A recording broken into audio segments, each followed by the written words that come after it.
ubutumwa bwiza nk'uko bwanditswe na Mariko nicyo cyigisho cy'iki gihembwe. Insanganyamatsiko y'iki cyumweru iravuga ngo itangiriro ry'ubutumwa bwiza.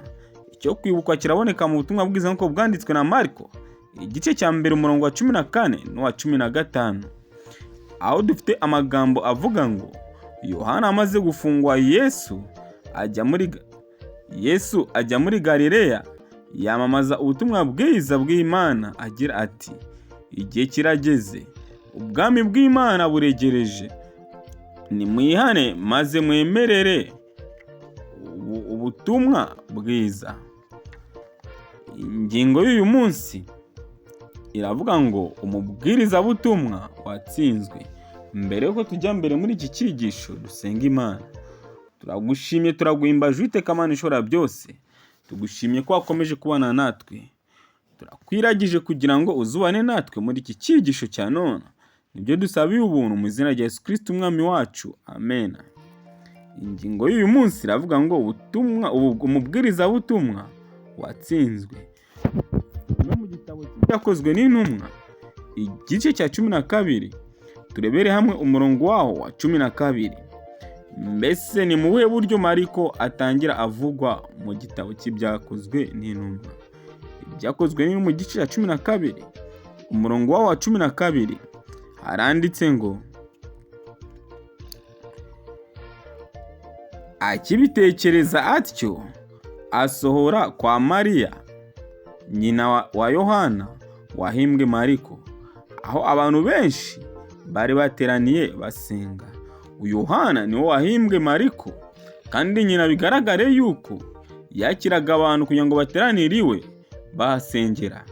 Ngo bigaragara rwose ko Yohana Mariko ariwe tubona nk'umwanditsi w'ubutumwa bwiza bwanditswe na Mariko. Yarakiri umusore igihe ibivugwa mu byakozwe n'intumwa 12 byabaga. Ahagana nko mu matariki yo hagati mu mwaka wa 40 nyuma y'uko Yesu asubiye mu ijuru. Atangira avugwa ku murongo wa 12 nk'umuhungu w'umubyeyi witwa Mariya. Nta gushidikanya uyu mubyeyi yari umutunzi washigikiraga itorero, kandi inzu ye inzu ye akayakiriramo amateraniro yo gusenga. Nk'uko inkuru ye yabaye ikimomo mu byakozwe n'intumwa 12, inkuru ya Petero asohoka muri gereza n'ibindi bikorwa byakurikiyeho hanyuma urupfu rwa Herode bikubiyemo ibintu bivuguruzanya kandi bisekeje hagati ya Petero n'umwami. Mu kuri nta ruhare tubona Yohana Mariko afite muri iyi nkuru, ariko gutangira kuvuga ahangaha biduteguriza kuza gusobanukirwa nyuma y'umubano we na Barinaba na Sawuli. Ni ukuri bigaragare yuko ibya Yohana ariwe wahimbwe Mariko. Dutangira kubisobanukirwa neza nyuma y'umubano we na Barinaba ndetse na Sawuli, nk'uko tubitegurizwa n'aya magambo aboneka hano mu byakozwe n'intumwa igice cya 12 umurongo wawo wa 12. Reka dusome nanone mu byakozwe n'intumwa igice cya 13 umurongo wa mbere tugeze ku wa 5, maze dusome n'umurongo wa 13. Ni mu buhe buryo Yohana Mariko yaje guhura na Sawuli na Barinaba, kandi byatanze uwuhe musaruro? Nuko amagambo tujye kurebera hano duhera ku murongo wa mbere. Aravuga ngo mu itorero ryo muri Antiyokiya hariho abahanuzi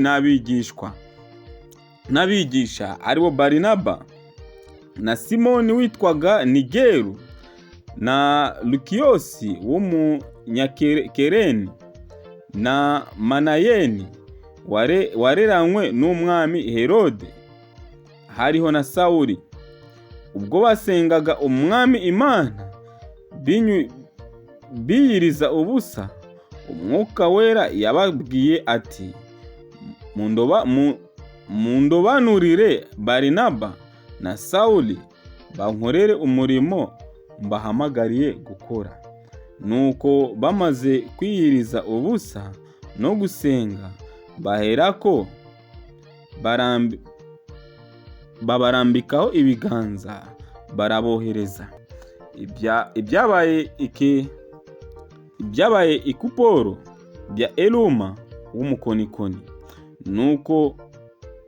Nuko batumwe n'umwuka wera bajya i Serukiya, batsukiraho barambuka bafata ikupuro.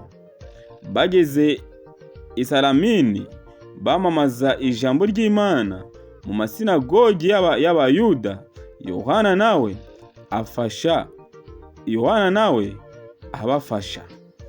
Uyu Yohana byumvikane ko yatangiye gufasha Sawuli ndetse na Barinaba igihe umwuka w'Imana yari yategetse ko barambikwaho ibiganza ndetse batangire bakorere Imana. Turebye ku murongo wa 13, umutwe w'amagambo aravuga ngo Pawulo yigisha muri Antiyokiya y'i Pisidiya. Pawulo n'abo bari kumwe batsukira i Pafu, barambuka bafata Iperuga y'i Pamfiliya. Yohana abasigayo ajya i Yerusalemu. Nshuti bakundwa, ibya Yohana hano dukomeje kugenda tubyumva, turushaho no kubisobanukirwa. Ibyakozwe n'intumwa 13 hagaragaza urugendo rwa mbere rw'ubutumwa rwa Sawuli na Barinaba.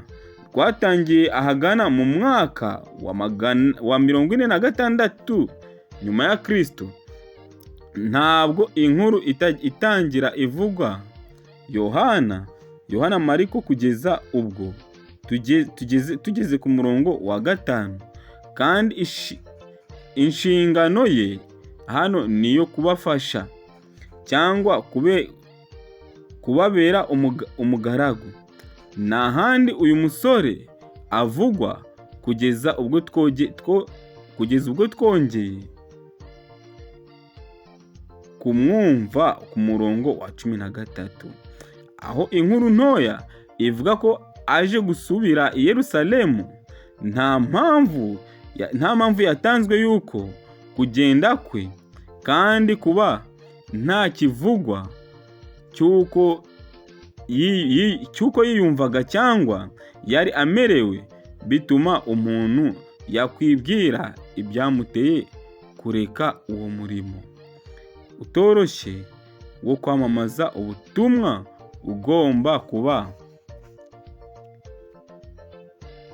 Ugomba kuba wari wuzuye amakuba n'ibibazo byinshi. Muri uyu mwaka wa 46 nibwo Barinaba ndetse na Sawuli bakoze urugendo rwa mbere ndetse bamamaza ubutumwa bwa Kristo. Ahangaha bigaragare ko uyu musore Yohana ariwe Mariko wanditse ubutumwa bwiza nk'uko bwanditswe na Mariko. Bigaragare ko nta kindi yakoraga uretse ko Bibiliya ivuga yuko yafashaga aba bagabo babiri. Yarabafashaga Barinaba ndetse na Sawuli.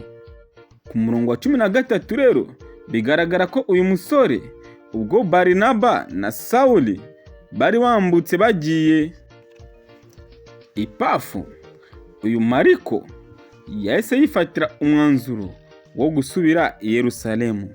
Ariko nyamara nshuti, Bibiliya ntago ivuga impamvu yatumye uyu Mariko asubira i Yerusalemu. Ariko nshuti bakundwa, Ellen White aricyo yabivuzeho agira ati, aha niho Mariko yagiriye ubwoba acika intege, maze amara igihe yarasezeye ku mugambi we wo kwiyegurira umurimo w'Uwiteka n'umutima we wose, kubera ko atari amenyereye. Yaciwe intege n'akaga no kwigomwa byari muri iyo nzira. Muri make, ibintu ibintu byaramukomereye maze ariyufura arabireka. Nshuti bakundwa, ni iki cyateye uyu Yohana Mariko gusubira inyuma? Kubw'intege nke yagize ndetse no kubw'ingorane yabonaga gukora umurimo bimeze byamuciye intege, Mariko ahitamo gusubira inyuma. Umubwirizabutumwa watsinzwe niyo ngingo turi kwiga kuri uyu munsi wa none. Nshuti bakundwa, na kuri uyu munsi wa none birashoboka ko waba waratsinzwe ugacika intege, ugasubira inyuma, ukareka icyo wari ugambiriye gukora. Yewe hari nubwo umuntu atsindwa icyo yari agambiriye gukora akagitsindwa burundu. Nshuti bakundwa, tukwiye kwisunga Kristo akaba ari uduha imbaraga zo gukora umurimo we.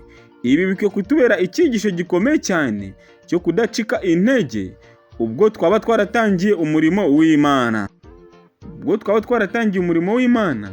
Tukwiye kudacika intege, ahubwo Kristo agakomeza akaduha imbaraga zo gukomeza gukora umurimo twatangiye. Ibi ni byo ngusaba ubuntu muri aka kanya, mu izina rya Yesu Kristo umwami wacu. Amen. Reka dusenge Imana.